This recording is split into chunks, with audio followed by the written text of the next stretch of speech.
tekanan inflasi global yang semakin tinggi, lalu ada juga ketidakpastian pasar keuangan global akhirnya memberi tekanan nilai tukar di negara emerging market termasuk Indonesia. Nah, di domestik penyesuaian harga BBM subsidi meningkatkan tekanan inflasi. Bagaimana Bank Indonesia menjawab berbagai tantangan ini? Berikut liputannya.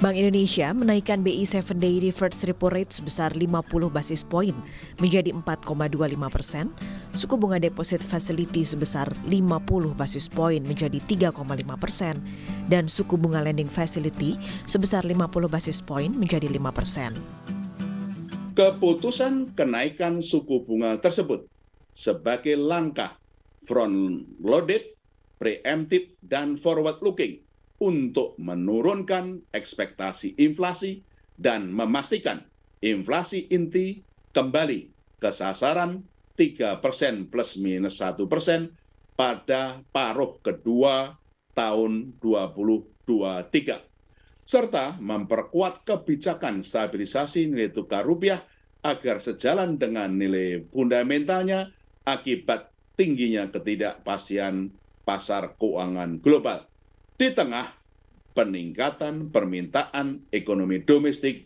yang tetap kuat. Guna mengendalikan inflasi, Bank Indonesia terus berkoordinasi erat dengan pemerintah, baik dari sisi pasokan maupun dari sisi permintaan, untuk memastikan stabilitas harga dan ekonomi terjaga. Sementara dari pasokan, koordinasi dengan pemerintah, antara lain dengan Gerakan Nasional Pengendalian Inflasi Pangan. Nah, tentu saja tadi saya sampaikan kenapa harus front loaded, kenapa harus preemptive, kenapa harus forward looking. Karena dampak dari kebijakan moneter, khususnya kebijakan suku bunga terhadap inflasi itu perlu waktu, kurang lebih sekitar 4 kuartal. Oleh karena itu perlu kita lakukan sejak sekarang agar ekspektasi inflasi ini yang sekarang sudah meningkat segera turun, agar dampak second round-nya itu tidak terlalu tinggi sehingga dampak inflasinya itu bisa lebih terkendali. Itu langkah kenapa kita lakukan keputusan kenaikan suku bunga 50 basis point. Bank Indonesia juga terus memperkuat respon bauran kebijakan untuk menjaga stabilitas dan momentum pemulihan ekonomi dengan beberapa langkah.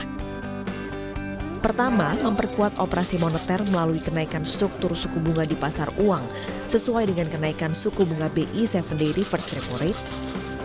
Kedua, memperkuat stabilisasi nilai tukar rupiah sebagai bagian untuk pengendalian inflasi dengan intervensi di pasar falas.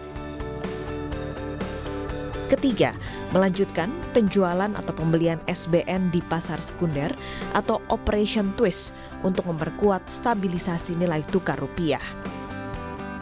Keempat, melanjutkan kebijakan transparansi suku bunga dasar kredit SBDK dengan pendalaman pada aspek profitabilitas bank. Kelima, mendorong percepatan dan perluasan implementasi digitalisasi pembayaran di daerah melalui percepatan dan perluasan digitalisasi daerah. Serta mendorong akselerasi pencapaian KRIS 15 juta pengguna dan peningkatan penggunaan BI Fast dalam transaksi pembayaran. Sinergi kebijakan antara Bank Indonesia dengan kebijakan fiskal pemerintah dan dengan Komite Stabilitas Sistem Keuangan KSSK juga terus diperkuat dalam rangka menjaga stabilitas makroekonomi dan sistem keuangan. Serta mendorong kredit pembiayaan kepada dunia usaha pada sektor-sektor prioritas untuk mendukung pertumbuhan ekonomi, ekspor, serta inklusi ekonomi dan keuangan. Tim Liputan Kompas TV.